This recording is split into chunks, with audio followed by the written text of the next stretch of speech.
Hello, this Hi. is Chris Beachum, managing editor of Gold Derby. Here, we're going to celebrate the Tonight Show starring Jimmy Fallon today. Not only the 10th anniversary, but the ongoing episodes of the season that you're watching right now. Here to help us talk about that are Chris Miller, the showrunner for the program, and A.D. Miles, producer and head writer. Guys, I want to know, you've got a very tough, busy, regular job.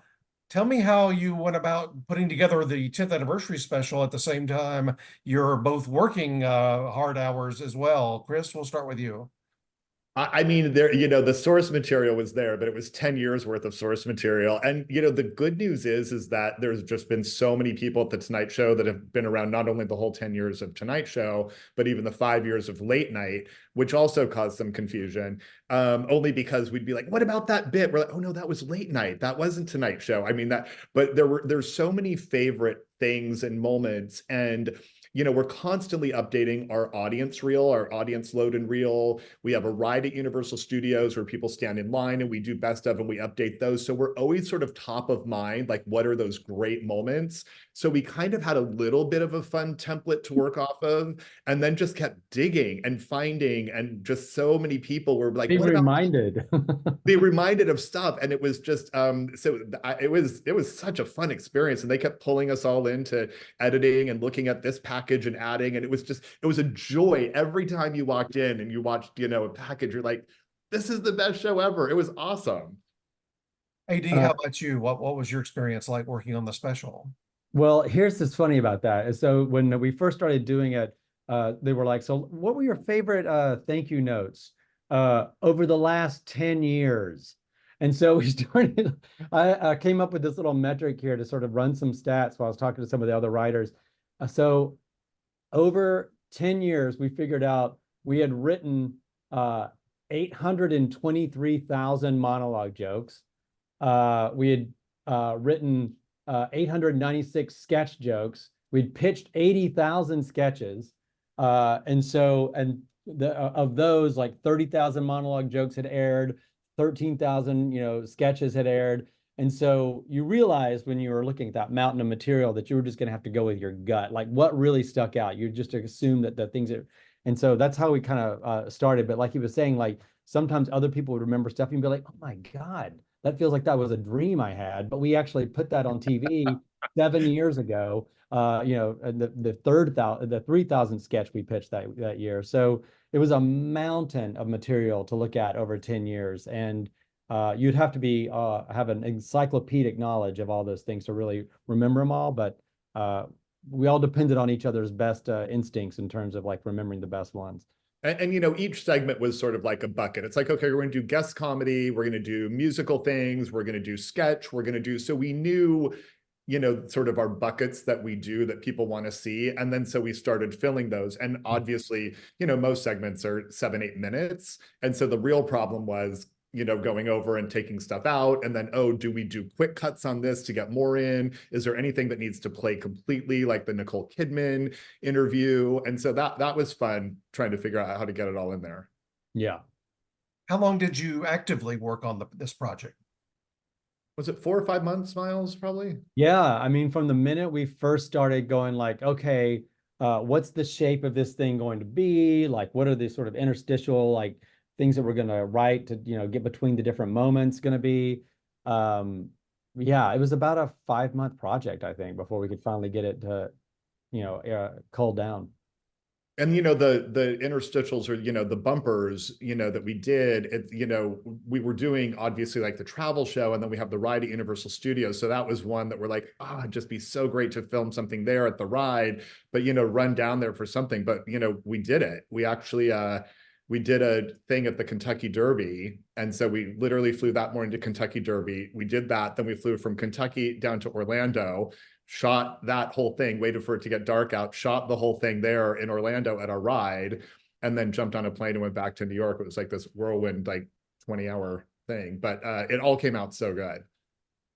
Oh, I loved it. And one thing I liked about it was, I mean, I go, back to watching Johnny Carson and David Letterman and all those shows. When they would do anniversary specials, they would often be a few clips, but they would have guests that night, to come out and talk. So how did you decide on this particular format of it being 2,000 clips or so. Yeah, Miles, we did, right? We talked, do we have guests? Do we bring people in? And the minute we knew that this was happening, we looked forward at the boards of who's going to be on the show between now and when it airs. We're like, oh, Will Ferrell's going to be on it. And he was on that. Should we do these sit downs and do the chat? And so we really did talk about that.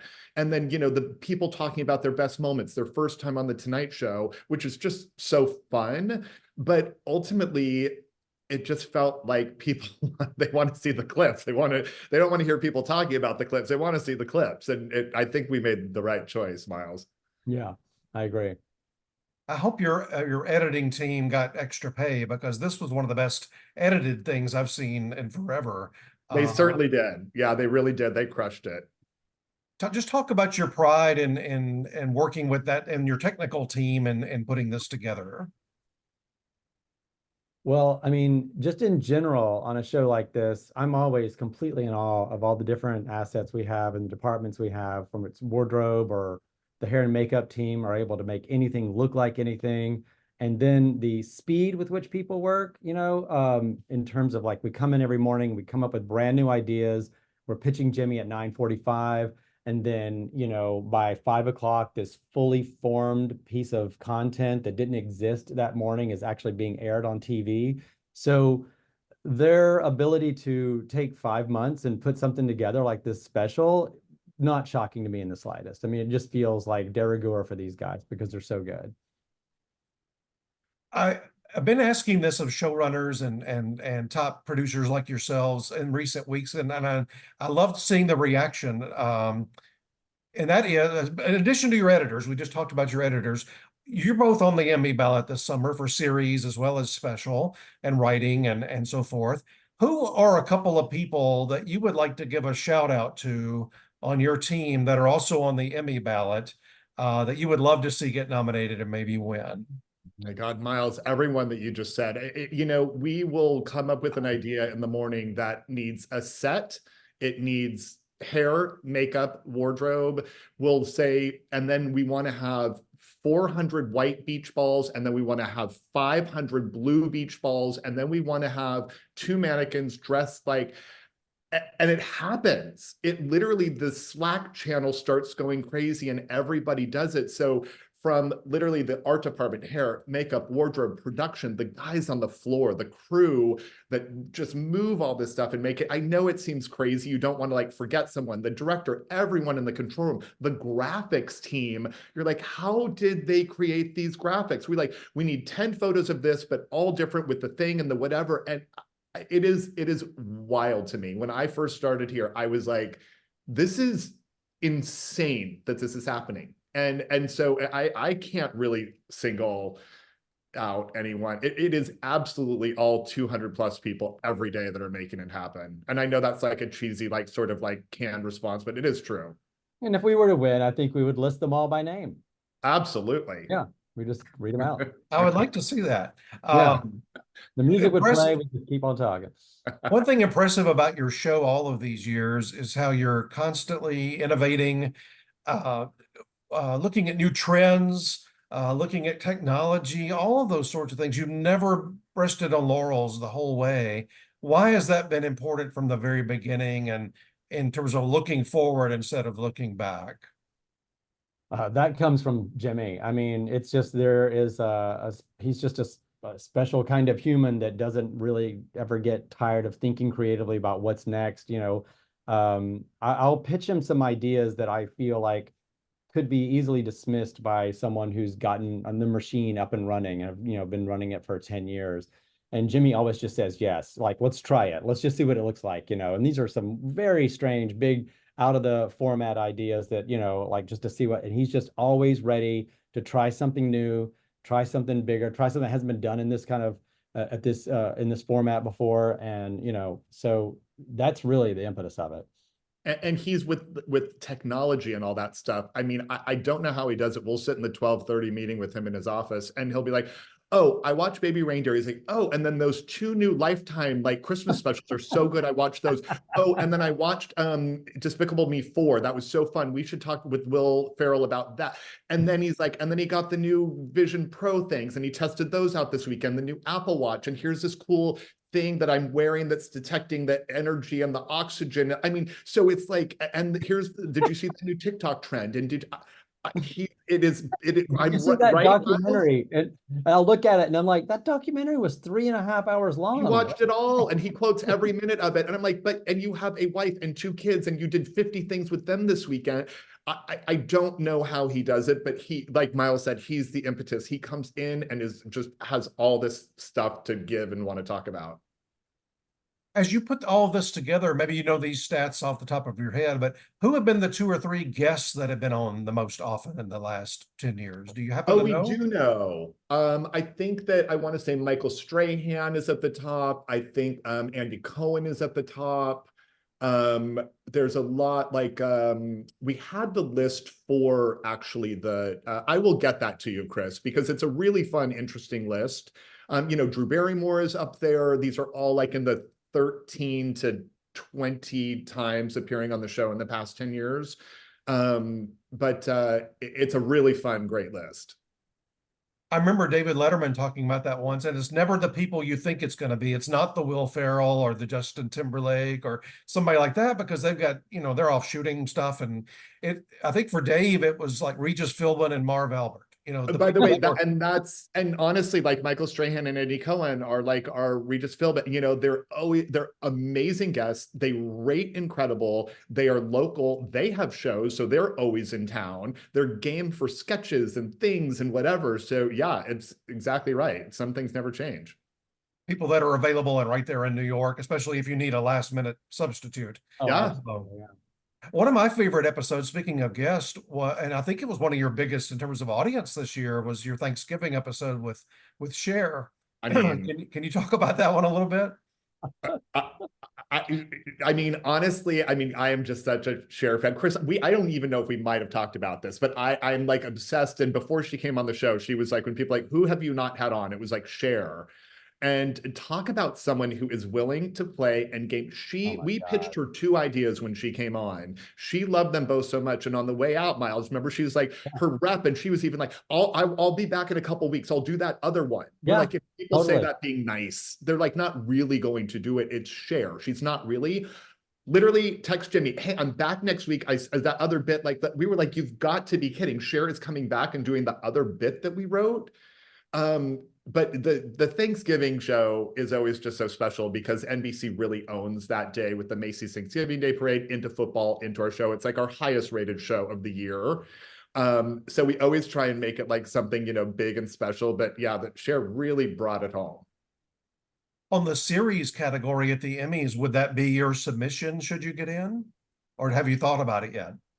I mean, it's a pretty good one. Be in the top 3, wouldn't it? Oh, it would have to be, yeah. It's Cher. Yeah. Well, now that she and Jimmy are best buddies, he needs to induct her into the Rock Hall of Fame in the fall. They really are friendly. It is so nice. It's like she is just absolutely adores him and vice versa. I mean, we did Freezer Secrets with her. We did the cop show thing with her. Just fantastic. She was game. Like, was not too cool to do. Like, get into it, man. She really went for it. It was really like fun. Now in this cop bit, you guys are spitting food into each other. Like, let's show you again what we've done it before. And she's like, yeah, no, I know. I can't wait. I'm in. Yeah. Like, and almost we were like, had to bring it down. She was like so into it. I'm like, this is amazing. Who does this? But the Tonight Show, we somehow, I think, make it safe for people, or they know that we're gonna do it well. And but yeah, it's fantastic. I love that you love that show, Chris. It was one of my favorites. Well, like I told you before we started, I see almost everyone over the course of the year. So, but I think that was my favorite. If my information is correct, you've got episode number 2000 coming up in the near future. Maybe just a few. I think tonight is 1986. So yeah, it's coming up.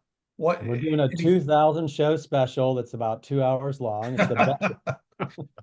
Just take the other special and rename it to the 2000 episode. It rated so well, that 2 hour special, and it was so good. Like everybody was like, "How now? What other specials could you guys do?" We're like, "Oh my god!" Every night is special. Anything 500 special for that one? Any guests that you've announced, or I don't think I've heard anything about it yet. I don't think so. I think, honestly, when you just, I'm turning because I'm looking at the boards and it's just like, Steve Carell, Will Ferrell, Camila Cabello, Eddie Murphy, Kevin Costner, Emma Stone. I mean, you're just kind of like Scarlett Johansson. Any one of them could be You're the Channing Tatum. You're like, this is a Wednesday for us, and so I'm like, I don't know how much like, I don't, it's so how much better are we gonna, how much better can we make a singular show, I guess, One last question. Music's always been a huge part of this show. And I don't know how they ever convinced the Roots to be the house band. I mean, that's amazing every single night. Is there any particular musical type of thing that you do that you just really look forward to when that's coming up on the schedule? Miles? A music. Oh, you mean like a sketch? Yeah, Or like something a you like. I love the classroom musical. I love the instrument, classroom instruments so much. freestyling with the yeah. Roots. Like there's so many things that we do with them. But yeah, Miles, I mean, yeah, we were always looking for a way to incorporate music because Jimmy's so talented in that way, like his impressions are really good. So we're always scanning for an opportunity to do that. Anytime we can incorporate that. We're talking about some bits from the 12:30 era.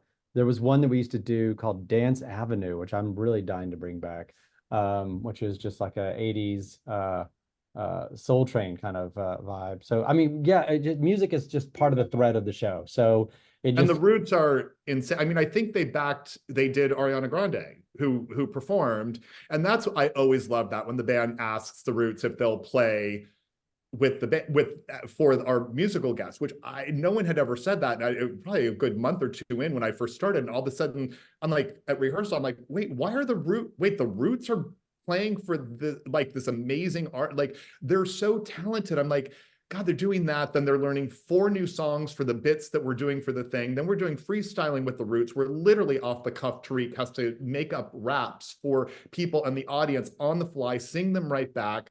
The classroom instruments, like even like the entry music when people come in, there's always a thing or a story or whatever when we announce the guests, please welcome Scarlett Johansson. Whatever the song the Roots are playing, it is something that will tie back to either the movie that they're doing, a movie they've done, a thing that they do.